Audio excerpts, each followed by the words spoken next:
ಮೊನ್ನೆಯಿಂದನೂ ಕೂಡ ನಾವು ಗಮನಿಸ್ತಾ ಇದ್ದೀವಿ ಎಚ್.ಡಿ. ಕುಮಾರಸ್ವಾಮಿ ಅವರು ದಂಪತಿ ಸಮೇತರಾಗಿ ಕುಟುಂಬ ಸಮೇತರಾಗಿ ಬೇರೆ ಬೇರೆ ದೇಗುಲಗಳಿಗೆ ಭೇಟಿ ಕೊಟ್ಟು ನಾಮಪತ್ರಗಳಿಗೆಲ್ಲ ಪೂಜೆ ಮಾಡಿಸಿಕೊಂಡು ಅಂತೂ ಪುತ್ರನ ನಾಮಪತ್ರ ಸಲ್ಲಿಕೆ ಆಯ್ತು.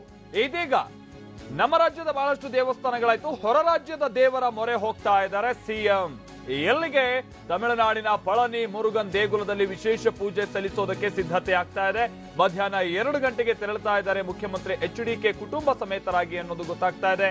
ಪುತ್ರನಿಗೆ ಪಳನಿಯಲ್ಲಿ ಎಚ್.ಡಿ.ಕೆ ಕುಟುಂಬದಿಂದ ಒಂದು ವಿಶೇಷ ಪೂಜೆಯನ್ನ ಆಯೋಜಿಸಲಾಗಿದೆ ಅನ್ನೋದು ತಿಳಿದು ಬರ್ತಾ ಇರುವಂತಹ ಮಾಹಿತಿ. HAL ನಿಂದ ವಿಶೇಷ ವಿಮಾನದಲ್ಲಿ ತಮಿಳುನಾಡಿಗೆ ಪ್ರಯಾಣವನ್ನ ಬೆಳೆಸ್ತಾರೆ. ಎಚ್.ಡಿ.ಕೆ ಜೊತೆ ಅವರ ಪತ್ನಿ ಅನಿತಾ ಕುಮಾರಸ್ವಾಮಿ ಅವರು ಹಾಗೆ ಅವರ ಪುತ್ರ ನಿಖಿಲ್ ಕುಮಾರ್ ಅವರು ತೆರಳುತ್ತಾ ಇದ್ದಾರೆ. ಪಳನಿ ದೇಗುಲದಲ್ಲಿ ಸಿಎಂ ವಿಶೇಷ ಪೂಜೆಯನ್ನ ನೆರವೇರಿಸಲಿದ್ದಾರೆ. ತಮಿಳುನಾಡಿನ ಪಳನಿಯಲ್ಲಿ ದೇವಸ್ಥಾನ ಪಳನಿ ಮುರುಗನಿಗೆ ವಿಶೇಷ ಪೂಜೆ ಸಲ್ಲಿಸುವಂತ ನಿಟ್ಟಿನಲ್ಲಿ ಅವರು ಹೋಗ್ತಾ ಇದ್ದಾರೆ. ಆಮೇಲೆ ಪಳನಿ ಮುರುಗನ್ ಬಹಳ ಖ್ಯಾತ ದೇವಾಲಯ, ಬಹಳ ಪ್ರಸಿದ್ಧ ದೇವಾಲಯ, ಬಹಳ ಗುಡ್ಡದ ಮೇಲೆ ನೆಲೆಸಿರುವಂತ ಮುರುಗನಿಗೆ ನಾವೇನ್ ಬೇಡ್ಕೊಂಡ್ರು ಇಷ್ಟಾರ್ಥಗಳು ಸಿದ್ಧಿ ಆಗುತ್ತೆ ಅನ್ನುವಂತ ನಂಬಿಕೆಯಿಂದ ಆ ಭಾಗದಲ್ಲಿ ಲಕ್ಷಾಂತರ ಮಂದಿ ಪ್ರತಿ ವರ್ಷ ಭೇಟಿ ಕೊಡೋದನ್ನ ನೋಡ್ತಾ ಇದ್ದೀವಿ. ಈಗ ಕುಮಾರಸ್ವಾಮಿಯವರು ಕೂಡ ಪಳನಿ ಮುರುಗನ ಮೊರೆ ಹೋಗ್ತಾ ಇದ್ದಾರೆ. ಕಾರಣ ಪುತ್ರನನ್ನ ಚುನಾವಣೆ ಸಂದರ್ಭದಲ್ಲಿ ಗೆಲ್ಲಿಸ್ಕೊಂಡು ಬರಬೇಕು ಅಂತ ಅವ್ರು ಮಾಡ್ತಾ ಇರುವಂತ ಪ್ರಯತ್ನದ ಒಂದು ಭಾಗ. ಸೊ ದೇವರ ಆಶೀರ್ವಾದ ಬೇಕು, ಮುರುಗನ್ ಆಶೀರ್ವಾದ ಬೇಕು ಅನ್ನುವಂತ ನಿಟ್ಟಿನಲ್ಲಿ ಪಳನಿ ಕಡೆಗೆ ಹೋಗ್ತಾ ಇದ್ದಾರೆ. ಇವತ್ತು ಮಧ್ಯಾಹ್ನ 2 ಗಂಟೆ ಸಂದರ್ಭದಲ್ಲಿ ಮುಖ್ಯಮಂತ್ರಿಗಳು ಕುಟುಂಬ ಸಮೇತರಾಗಿ ಹೋಗ್ತಾ ಇದ್ದಾರೆ ಅನ್ನೋದು ನಮಗೆ ಗೊತ್ತಾಗ್ತಾ ಇರುವಂತ ಮಾಹಿತಿ. ಮೊನ್ನೆ ಚಿಕ್ಕಮಗಳೂರಿನಲ್ಲಿ ಶೃಂಗೇರಿಯ ಶಾರದಾಂಬಾ ದೇವಿಗೆ ಪೂಜೆಯನ್ನ ಸಲ್ಲಿಸಿ ಆಯಿತು. ಆ ನಂತರದಲ್ಲಿ ಧರ್ಮಸ್ಥಳಕ್ಕೂ ಕೂಡ ಭೇಟಿಯನ್ನ ಕೊಟ್ಟಿದ್ದರು. ನಿನ್ನೆ ಮಂಡ್ಯದಲ್ಲಿ ಸ್ಥಳೀಯವಾಗಿರುವಂತಹ ಬಹಳಷ್ಟು ದೇವಾಲಯಗಳಿಗೂ ಕೂಡ ಭೇಟಿ ಕೊಟ್ಟಾಯಿತು.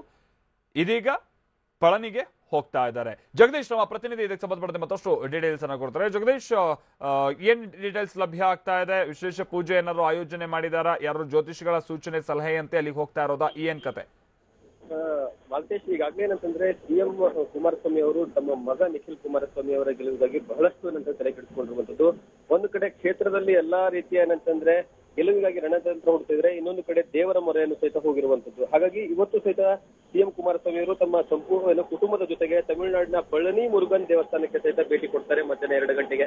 ಅಂದ್ರೆ ಮಧ್ಯಾಹ್ನ 2 ಗಂಟೆಗೆ HAL ವಿಮಾನ ನಿಲ್ದಾಣದ ಮುಖಾಂತರವಾಗಿ ವಿಶೇಷ ವಿಮಾನದಲ್ಲಿ ತೆರಳುವಂತಹ ಸಿಎಂ ಕುಮಾರಸ್ವಾಮಿ ಅವರು ತಮಿಳುನಾಡಿಗೆ ತೆರಳುತ್ತಾರೆ. ಅಲ್ಲಿ ಈ ಮುಂಚೆಯೂ ಸಹಿತ ಪಳನಿ ಮುರುಗನ್ ದೇವಸ್ಥಾನಕ್ಕೆ ಭೇಟಿಯನ್ನ ಕೊಟ್ಟು ಅಲ್ಲಿ ವಿಶೇಷವಾದಂತಹ ಪೂಜೆಯನ್ನು ಸಹಿತ ಸಲ್ಲಿಸಿದ್ರು. ಕಳೆದ 5-6 ತಿಂಗಳ ಹಿಂದೆ, ಅಂದ್ರೆ ಹೊಸದಾಗಿ ಸರ್ಕಾರ ರಚನೆ ಆದ್ಮೇಲೆ, ಸಮ್ಮಿಶ್ರ ಸರ್ಕಾರ ರಚನೆ ಆದ್ಮೇಲೂ ಸಹಿತ ಆ ಒಂದು ದೇವರಿಗೆ ನಡೆದುಕೊಂಡು ಹೋಗುವಂತದ್ದು ಮತ್ತೆ ಅಲ್ಲಿ ಪೂಜೆ ಮಾಡಿಸುವಂತದ್ದು ಮಾಡಲಾಗಿತ್ತು. ಮತ್ತೆ ಈಗ ಏನಂತಂದ್ರೆ ಸಿಎಂ ಕುಮಾರಸ್ವಾಮಿ ಅವರ ಮಗ ನಿಖಿಲ್ ಕುಮಾರಸ್ವಾಮಿ ಅವರ ಒಂದು ಗೆಲುವಿಗಾಗಿ ಈ ರೀತಿಯಾಗಿ ವಿಶೇಷ ಪೂಜೆಯನ್ನ ಮಾಡೋದಕ್ಕೆ ಇವತ್ತು ಮಧ್ಯಾಹ್ನ ತೆರಳುತ್ತಾ ಇದ್ದಾರೆ. ಸಿಎಂ ಕುಮಾರಸ್ವಾಮಿ ಜೊತೆಗೆ ಅನಿತಾ ಕುಮಾರಸ್ವಾಮಿ, ನಿಖಿಲ್ ಕುಮಾರಸ್ವಾಮಿ ಸಹಿತ ಸಾಥ್ ಕೊಡ್ತಿರುವಂತದ್ದು.